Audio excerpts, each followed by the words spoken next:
Madam చెప్పండి. ఇప్పుడున్న జనరేషన్‌లో అంటే పూర్వకాలంలో గూడా మనం చూసుకున్నట్లయితే ఎట్లా అంటే భర్త చనిపోగానే భార్యను కూడా వెళ్లి అగ్నికి అందులో పడడం అయితే చాలా వరకు యాహ్! అవును. చూస్తుంటాం. హ్మ్. బట్ ఇప్పుడేంటంటే అలా భార్య లేకుండా వాళ్ళ పిల్లల్ని సాకడం లాంటివి చేస్తున్నారు. భార్య లేకుండా భర్త ఉండగలుగుతున్నాడు తప్ప మరి ఎలా అసలు దీన్నెలా చూడొచ్చు? అంటే భర్త లేకపోయినా భార్యలు బ్రతకగలరు. అవును. బ్రతుకుతున్నారు. బ్రతుకుతున్నారు. కానీ అటువంటి స్త్రీలను తీసుకెళ్ళి సతీ సహగమనం చేయించేవారు ఆ రోజుల్లో. హ్మ్. ఇప్పుడు నువ్వు చెప్పినట్టు. అవును.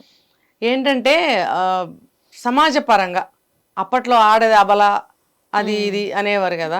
హ్మ్. ఆమెకు సంపాదన మార్గాలు లేవు, బయట ప్రపంచం తెలీదు, బాల్య వివాహాలు, చదువు లేదు, ఒక డబ్బు సంపాదించే మార్గం ఉండదు. హ్మ్. ఒకవేళ 10 రూపాయలు ఆమె చేతిలో పెడితే కూడా ఎట్లా ఖర్చు పెట్టాలనేది అసలు తెలియని విషయం. డబ్బు చూడరు వాళ్ళు. హ్మ్. అప్పట్లో వాళ్ళు డబ్బులే చూసి చూసి ఉండరు. అన్నీ కూడా సంపాదించడము, అన్నీ బయట నుండి తీసుకురావడము భర్తనే చేసేవాడు. ఆ వస్తువులు మాత్రం వాళ్ళు చూసేటోళ్ళు. హ్మ్. ఆ వస్తువుల్ని ఎట్లా వండాలి, ఎంత వండాలి, పిల్లలకి ఎట్లా పెట్టాలి, అది మాత్రమే వాళ్ళ వృత్తి హ్మ్. లాగా చేసేసారు. చేసినప్పుడు ఏమవుతుందంటే ఇంక వేరే ప్రపంచం తెలియనప్పుడు భర్త చనిపోతే ఈమె ఎట్లా బతుకుతుంది? హ్మ్. అందుకని బలవంతంగా తోసేసేవాళ్ళు ఆ చితి మీదకి.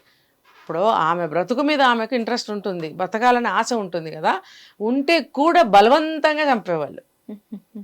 అది మనకు తర్వాత తర్వాత సంఘ సంస్కర్తలు మాన్పించారు. హ్మ్. అయితే వాళ్ళకి తెలియని విషయం ఏంటంటే స్త్రీని అట్లా తయారు చేసింది సమాజమే.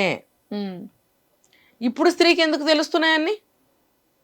మరి ఆ మధ్య కాలంలో స్త్రీలకు ఎట్లా తెలుస్తున్నాయన్ని? అప్పట్లో ఎందుకు తెలవలేదంటే తెలియకుండా చేశారు వాళ్ళకి. ఓకే. హ్మ్. వాళ్ళకి బయట ప్రపంచం తెలియకుండా ఇంట్లోనే ఉంచి పిల్లల్ని 20 మందినో 15 మందినో కనే పనిలో పెట్టి బిడ్డకి గ్యాప్ వస్తే ఆ గ్యాప్లో వంటలు చేసుడు, పనులు చేసుడు, బట్టలు ఉతుకుడు, ఇక అదే మొత్తం. ఇంకా ఏమేమి ఉంటాయి అన్ని ఆవిడ పని అదే. హ్మ్. ఇంక పుడుతున్నారంటే పుట్టని ఇక అది ఇది తప్పితే ఆమెకేం తెలియదు. ఇంకా హ్మ్. ఇంకా ఇంట్లో పెద్దవాళ్ళు ఉంటున్నారా లేరా అనేది అప్రస్తుతం. ఉంటే సహాయపడతారు, లేకపోతే ఈమెనే పడాలి. హ్మ్. అందరికీ అత్తమామలు తల్లిదండ్రులు ఉండాలని ఏం లేదు కదా. అవును.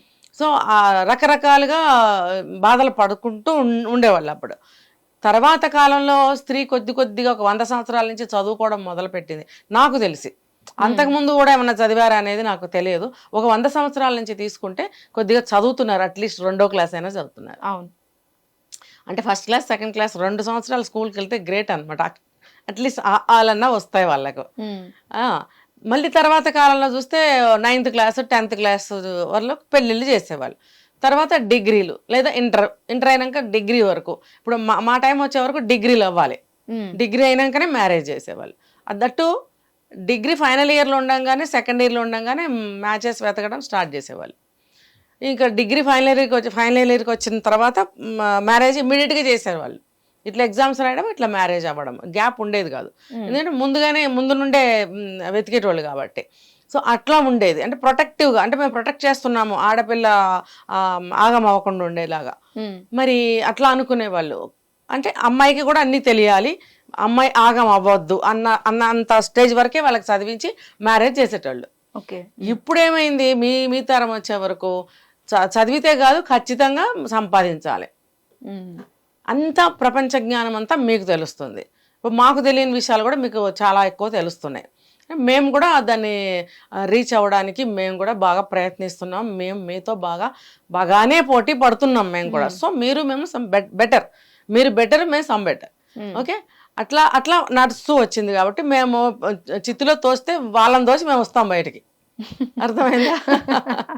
ఇంకా మీరేంటంటే పెళ్లి చేసుకుంటాం, లేకపోతే లేదు. నువ్వెవరు నన్ను పెళ్లి చేసుకోమనడానికి అనే లెవెల్లో మీరున్నారు. రైట్. మీరు ఐ మీన్ మీ తరం వాళ్ళు ఆ! ఉన్నారు.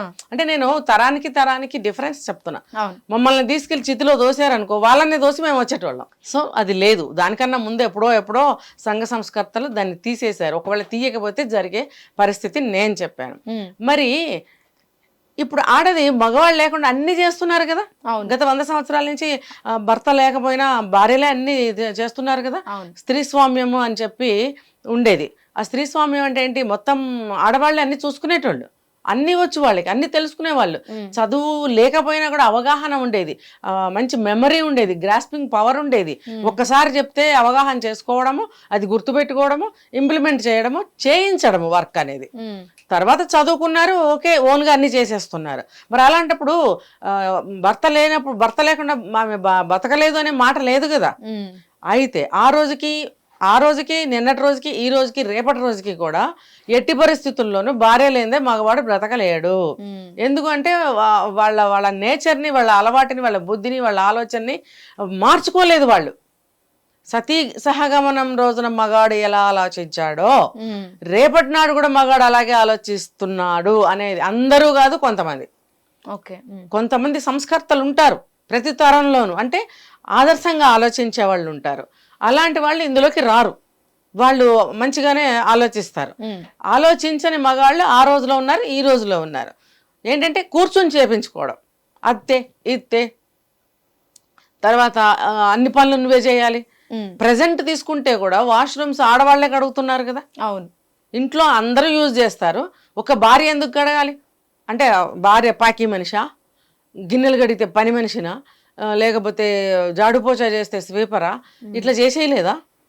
ఎవరన్నా వస్తే తలుపు తీసుడు వేసుడు వాచ్మెనా? ఎవరన్నా వస్తే వంట చేయాలి, చేసి పెట్టాలి. ఆమె కుక్క, ఇంట్లో వాళ్ళకి చేస్తుంది. ఎవరు వస్తే వాళ్ళకి ఏ టైంలో వస్తే ఆ టైంలో వంట చేసి పెట్టాలి, ఆమె కుక్క. ఇదంతా అనుకుంటే రకరకాల ఉద్యోగాల పేర్లన్నీ ఇక్కడ వస్తాయి. కానీ ఆమె తన బాధ్యత అనుకుంటూ, ఇంటి ఇల్లాలి బాధ్యత అనుకుంటూనే ఈ రోజు వరకు, రేపు మీ తరంలో కూడా అమ్మాయిలు అలాగే అనుకుంటూ ఉన్నారు. రైట్. ఇది ఎక్కడొచ్చింది? మగవాడి ఆలోచన మారకపోవటం వల్ల కదా. అందరూ నేను అనట్లేదు, ఇప్పుడు అబ్బాయిలు చాలా మంది భార్యలకి సాయం చేస్తున్నారు.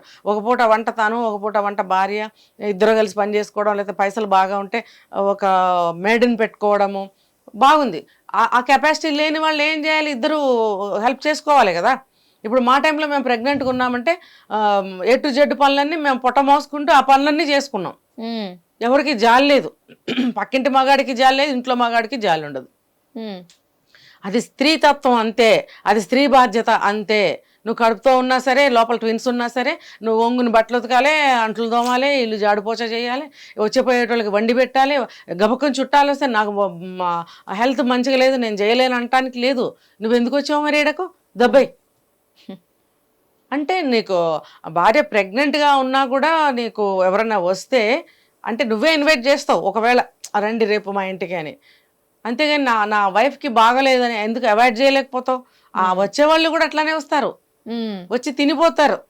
పెద్ద కంటి తుడుపుగా ఏమన్నా హెల్ప్ చేయనా, నువ్వు తినే టైంకి వచ్చి హెల్ప్ చేయనా అని అంటావు. అది చూసి మిగతా వాళ్ళు కూడా నేర్చుకుంటారు, వీళ్ళు కూడా తినే టైంకి వెళ్ళి ఏమన్నా హెల్ప్ చేయనా, మాట వరుసగా అంటారు. అక్కడ ఏ హెల్ప్ ఉండదు, అంతే, ఆల్రెడీ అన్నీ చేసేస్తారు కదా. అట్లా ఉన్నారు జనమందరూ కూడా. భర్త ఏమని పిలుస్తాడు వాళ్ళని, వచ్చేటోళ్ళు అలా ఉంటారు. ఈమె ప్రెగ్నెంట్గా ఉన్నా సరే, జ్వరం వచ్చినా సరే, తలనొప్పిగా ఉన్నా సరే, ఏమైనా సరే ఈమె వండి పెట్టాలి. ఎందుకు పెట్టాలి భయ్? అవసరం ఏముంది? నాకు బాగలేదు అంటే పొద్దున్న చెప్తాడనమాట, ఈరోజు మధ్యాహ్నం వస్తారు అని. పొద్దున్న ముందే చెప్తే వద్దంటదేమోనని. వాడి తెలివితేటలు వాడివి. అవును అమ్మ, ఇవన్నీ నేను చూస్తూనే ఉన్నాను రోజు, కొన్ని నేను కూడా అనుభవించాను. అయితే నేను చెప్పేది మైండ్ స్ట్రాంగ్ చేసుకుంటూ వచ్చాం. సతీసాగమనంలో తోస్తే వాళ్ళని తోసి బయటకు వస్తాను నేను. ఇప్పుడు పొద్దున్న చెప్పినా సరే, నిన్నెవడు పిలువన్నాడు, నేను చెయ్య అనే స్టేజ్లో నేనున్నా. నా తరం ఉంది, మీరు ఇంకొక స్టెప్ పైన ఉంటారు మీరు. కాబట్టి ఆడది బ్రతకగలదు. ఈ అదో పనులన్నీ చేసినోడు మగవాడు ఎట్లా బతుకుతాడు? గ్లాసు నీళ్ళు తీసి అక్కడ పెట్టడు. గెస్ట్లు వస్తే కూడా వాళ్ళు తాగిన కప్పులు, తాగిన నీళ్ళ గ్లాసులు, సగం సగం తిని వదిలిపెట్టిన మిక్చర్ ప్లేట్లు అన్నీ భార్య తెచ్చుకోవాలి ఈ రోజుకి. వాడు చేయడు. అట్లాంటప్పుడు రేపొద్దున వాడు గ్లాస్ మంచినీళ్ళు తాగాలన్నా అది ఎత్తదేమో అని చూస్తాడు. అది ఏడుంది, అది ఎప్పుడు చచ్చిందో, ఇల్లు వదిలిపెట్టిపోయిందో, వాడు నీళ్ళు కూడా తాగలేడు. మరి అట్లీస్ట్ కెంట్లో నుండి ఒక బాటిల్ అన్నా నింపు పెట్టుకోలేడు వాడు, ఎందుకంటే ఆమె చేసింది కదా. సరే, అది ఏ ఏజ్ అయినా, 60 అవనే, 70, 80 అవనే, 20, 30 ఏదన్నా కానీ, భార్య లేకపోతే వాడి పరిస్థితి అది. ఆ పరిస్థితి తెచ్చుకోవడానికి కారణం తనకి తానే కదా. అట్లా కాకుండా మ్యారేజ్ అయ్యే వరకు తల్లి దగ్గర ఉంటారు. తల్లికి కూడా సాయం చేయాలి కదా. అంటే నీ తల్లికైతే చేస్తావు, భార్యకైతే చేయడు. కొంతమంది అట్లా ఉంటారు, కొంతమంది తల్లికి చేయరు, భార్యకి చేయరు, అట్లా కూడా ఉంటారు. ఇదంతా కాదు. కాలం మారిపోతుంది, ఒంట్లో ఓపిక లేదు, వచ్చిన పైసలు వచ్చినట్టే సరిపోతున్నాయి, ఎక్స్ట్రా మేడ్స్ని పెట్టుకునే పరిస్థితి లేదు, మేడ్స్ కూడా దొరకటం లేదు, దొరికినా సరే పనికి 1000 పనికి 2000 అంటున్నారు. అంటే నీ జేబులో పైసలన్నీ నా జేబులోకి వచ్చేయాలి, అది వాళ్ళ కాన్సెప్ట్. ఇప్పుడు కొత్తిమీర కట్ట అమ్మేటోడు కూడా నీ జేబులో పైసలు నా జేబులోకి వచ్చేయాలి, కట్ట 30 లేకపోతే 50. వేప పువ్వు అమ్మేటోడు నిన్న 70, 100. అరే పోరా భయ్, నేను మెంతులు పొడేసుకుని వేప పచ్చడి చేసుకుంటా అని చెప్పి మరి ఇంటికి వచ్చాను నేను. నాకు ఆ వేప పువ్వు అంతే, నేను చెప్పాను కదా, చితిలోకి వాడిని దోసి నేను వచ్చేస్తా. నువ్వు వేప పువ్వు నువ్వు బతుకు, నేనేం కాదనను, నువ్వు ఆ రోజే నీకు 4 పైసలు వస్తాయి, కానీ నువ్వు సంవత్సరం మొత్తానికి నువ్వు వేప పువ్వు అమ్మే ఆ ఒక్కరోజే సంపాదిస్తావా? మిగిలిన 364 రోజులు నువ్వు ఏ పని చేయవా? నువ్వు సంపాదించవా? ఈ ఒక్కరోజు పైసలతోనే సంవత్సరం మొత్తం నువ్వు బతికేస్తావా? అంత రేట్ ఎందుకు పెట్టాలి? నువ్వు దొరకటం లేదంటే 10 రూపాయలు 20కి అమ్ము. 10 రూపాయలు నువ్వు 100 రూపాయలకి ఎట్లా అమ్ముతావు? అంటే కాన్సెప్ట్ ఏంటంటే నీ జేబులో పైసలన్నీ నా జేబులోకి వచ్చేయాలి. అరే భయ్, నా జేబులో పైసలు నీ జేబులోకి నేను ఎందుకు ఇస్తా అంట. నేను ఆలోచనలు మారాలి. ఇప్పుడు మగాడు అట్లాగా, నువ్వు వెళ్ళి తీసుకురా అంటే 100 రూపాయలు పెట్టి తెస్తాడు. రేపు భార్య లేదనుకో, అది ఏది ఎంత పెట్టి కొనాలో వాడికి తెలీదు. భార్య చెప్తుంది ఒక 20 రూపీస్కో 30 రూపీస్కో వస్తుంది, ఇది తీసుకురా అని చెప్తుంది. లేదు అక్కడ వాడు 100కి తగ్గనన్నాడు, ఏం చేయమంటావు, నువ్వు ఇట్లానే మాట్లాడతావు అని 100కి తెస్తాడు. అక్కడ నువ్వు ఎంత లాస్ పోయావు అంటే, వేప పువ్వు నేను చెప్పడం లేదు, ఏదైనా నువ్వు తీసుకో, అది అలానే చేసుకొస్తాడు మగాడు. ఆడది అట్లా చేయదు. కాబట్టి మగాడు లేకుండా ఆడది బ్రతకగలదు, ఆడది లేకుండా మగాడు బ్రతకలేడు. ఇంకొకటి ఏంటంటే, బ్రతికి ఉన్నంత కాలము నువ్వు తల్లికి సహాయం చేసిన వాడివైతే, లేకపోతే తల్లికి ముందు పెళ్లి కాకముందు సహాయం చెయ్యని వాడివైతే కూడా పెళ్లి అయిన తర్వాత భార్యకి సహాయపడటం అనే కొత్త పాఠం నువ్వు నేర్చుకోవాలి. నేర్చుకుంటే ఏమవుతుందంటే, ఒకవేళ నీ తండ్రి నీ తల్లికి సహాయం చేస్తున్నట్టయితే నువ్వు చూసి నువ్వు నేర్చుకో నీ భార్యకి ఎట్లా చేయాలనేది. ఒకవేళ నీ తండ్రికి అలవాటు లేకపోతే నువ్వు నీ భార్యకి చేయడం మొదలు పెడితే, నీ తండ్రి నిన్ను చూసి నేర్చుకుని తన భార్యకి చేయడం మొదలు పెడతాడు. ఒకళ్ళని చూసి ఒకళ్ళని నేర్చుకోవడంలో చిన్నవాళ్ళ దగ్గర తప్పేమీ లేదు. అంటే భార్యని కొంచెం గౌరవించడము, కాస్త విలువ ఇవ్వడము, ఆమెకి బాగోకపోతే పలకరించడము, ఆమెకి రెస్ట్ ఇవ్వడము, ఒక గౌరవప్రదంగా చూసుకోవడం అనేది తనకే గౌరవం. మూడో వ్యక్తి ఉంటే వాళ్ళ ముందు ఎట్లా మాట్లాడతాడో ఒక్కొక్క మగాడు, ఎంత హీనంగా తీసేసి మాట్లాడతాడు. అంటే ఆమె ఎందుకు అంత హీనపడాలి? ఆమె దేనికి పడాలి? నీ కట్న కానుకలు ఇచ్చే వస్తుంది కదా, ఎంత అది చట్ట వ్యతిరేకమైనా కూడా జరుగుతూనే ఉన్నాయి. అన్నీ నువ్వు కట్న కానుకలు తీసుకొచ్చి పురుళ్ళు పుణ్యాలను పుట్టింటోళ్ళు చేసి, ఇంకా ఏమేమి కావాలన్నా ప్రతిదీ పుట్టింటి వాళ్ళు సపోర్ట్ చేసినప్పుడు నువ్వు ఇక్కడ ఎందుకు ఆమెను అంత హీనం పరుస్తున్నావు? అందరూ కాదు, ఒక పోన్లే 50% అనుకుందాం, 50% మగవాళ్ళు చాలా మంచివాళ్ళు అనుకుందాం, మిగతా ఈ 50% వాళ్ళు ఎందుకు ఇలా చేస్తున్నారు అంటే ఏంటంటే, బ్యాక్గ్రౌండ్ అమ్మ బాబులు, అమ్మ ఆడదైనా కోడల్ని తొక్కిపెట్టి ఉంచమని నేర్పిస్తుంది. బాబెటు మగవాడే కాబట్టి భార్యని ఎట్లా తొక్కి పెట్టాలో బాగా నేర్పిస్తాడు. అట్లాంటి అమ్మ బాబులు ఉన్నప్పుడు ఆ కొడుకులు భార్యని విలువివ్వరు, గౌరవించరు. 4 గోడల మధ్య నువ్వేనా రాణివి, నువ్వేనా సర్వస్వం, నువ్వేనా దేవతవి అంటాడు. 4 గోడలు దాటినాక అంతే మగతనం వచ్చేస్తుంది అనమాట. అక్కడ వచ్చేసి వాళ్ళ ముందు ఓయ్ అంటే వీడికి గౌరవం పెరిగినట్టు కాదు, తగ్గుతుంది అని తెలుసుకోవాలి. నీ భార్యను నువ్వు ఎంతైతే గౌరవిస్తావో నీ జీవితం, నీ లైఫ్ స్పాన్ ఇంకా పెరుగుతుంది.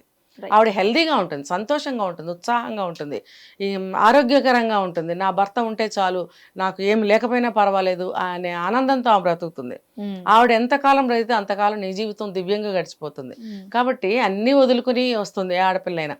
అంటే తెగతంపులు చేసుకుని ఏమీ రాదు, కానీ అన్నీ వదులుకునే నీ దగ్గరకు వస్తుంది కదా. వచ్చినప్పుడు ఆమెకి ఏమేమి వదులుకొని వచ్చిందో వాటికి నువ్వు విలువ ఇవ్వాలి. అరే అవన్నీ వదులుకుని నా దగ్గరకు వచ్చినప్పుడు నేను ఇవ్వాలి, అవన్నీ ప్రేమనివ్వాలి. ప్రతి ఆడపిల్ల తల్లిదండ్రులను ఎప్పుడు మర్చిపోతుందో తెలుసా? భర్త అంత ప్రేమగా చూసుకున్నప్పుడు, తల్లిదండ్రుల కంటే కూడా ఎక్కువ ప్రేమ ఇచ్చినప్పుడు తల్లిదండ్రుల్ని మర్చిపోతుందంట ఆడపిల్ల. కానీ పాపం అలాంటి ఆడపిల్లలు నాకు కనపడట్లేదు ప్రస్తుతం. ఏమో అమెరికాలో, స్విట్జర్లాండ్లో ఉన్న వాళ్ళు బాగున్నారేమో నాకు తెలియదు, కానీ మనకి ఇక్కడ ఉన్న ఆడపిల్లలు దాదాపుగా ఇలాగే బాధపడుతున్నారు. ఇంక కాబట్టి ఆడదాన్ని, భార్యని గౌరవించడం నేర్చుకోవాలని నేను చెప్తున్నాను. ఆమెకు ఆరోగ్యం చూడాలి, ఆమెకు విలువ ఇవ్వాలి, ఆమెకి గౌరవం ఇవ్వాలి. దానివల్ల ఏమవుతుందంటే అతను ఆమె దృష్టిలో మహారాజా అవుతాడు. నిజంగా నేను చెప్తున్నా. అదేదో ఒక సినిమాలో నేను చూడలేదు, ఒక పాట రాజువయ్య మహారాజువయ్య అని ఒక సాంగ్, సుహాసిని శోభన్ బాబు. వాళ్ళకి తినటానికి కూడా ఇలా కటిగా దరిద్రం బాధ అనుభవిస్తున్నప్పుడు వాళ్ళు దుఃఖపడుతూ ఒకరికొకరు, భార్యకి అనారోగ్యం అయినప్పుడు చాలా బాధపడతాడు. నువ్వు బాధపడద్దు, నీ నీడలో నేను చాలా ఆనందంగా ఉన్నాను, నువ్వు మహారాజువి అని అంటూ పాట పాడుతుంది. అది అలా ఉండాలి. అప్పుడు గౌరవం ఇంకా ఇంకా భర్త మీద పెరిగినప్పుడు తను చనిపోయినా సరే తనకి బాధ అనిపించదు. అలా గనక నువ్వు చూసుకుంటే భార్య కూడా నిండు నూరేళ్ళు ఆరోగ్యంగా నీతో పాటే ఉంటుంది. ఇద్దరూ కూడా మంచి జీవనం సాగించవచ్చు. భార్య లేకుండా బ్రతకలేని స్థితి తెచ్చుకోకూడదు. అదే నేను చెప్పేది. Right, thank you so much madam. Hit TV app, ఇందులో short news, live news, entertainment shows, movies, digital magazines తో పాటు మీ జిల్లా వార్తలను కూడా ఫ్రీగా చూడొచ్చు. ఇంకెందుకు ఆలస్యం, వెంటనే హిట్ టీవీ యాప్ ని డౌన్లోడ్ చేసుకుని ఫ్రీగా ఎంటర్టైన్మెంట్ పొందండి. Hit TV app. Hit TV app. Please download hit TV app. Hit TV యాప్ని ఫ్రీగా డౌన్లోడ్ చేసుకొని ఎంజాయ్ చేయండి. మీకు నచ్చిన ఎంటర్టైన్మెంట్ కోసం హిట్ టీవీ యాప్ ని ఫ్రీగా డౌన్లోడ్ చేసుకొని ఎంజాయ్ చేయండి. హిట్ టీవీ యాప్ని డౌన్లోడ్ చేసుకుని ఆస్వాదించండి, ఆశీర్వదించండి. ఇంతమంది సెలబ్రిటీలు హిట్ టీవీ యాప్ ని డౌన్లోడ్ చేసుకోండి అని చెప్తున్నారంటే ఎంత మంచి యాప్ ఆలోచించండి. అమెరికా అమెరికా అమెరికా అమెరికాలో చదవాలనుకునే వాళ్ళకి విశ్వసనీయమైన పేరు మన శౌర్య కన్సల్టెన్సీ. UK లో 1 year masters. UK లో 1 year masters. 2 years work permit up to 5 years visa. Contact Saurya Consultancy. Contact 89851 89851.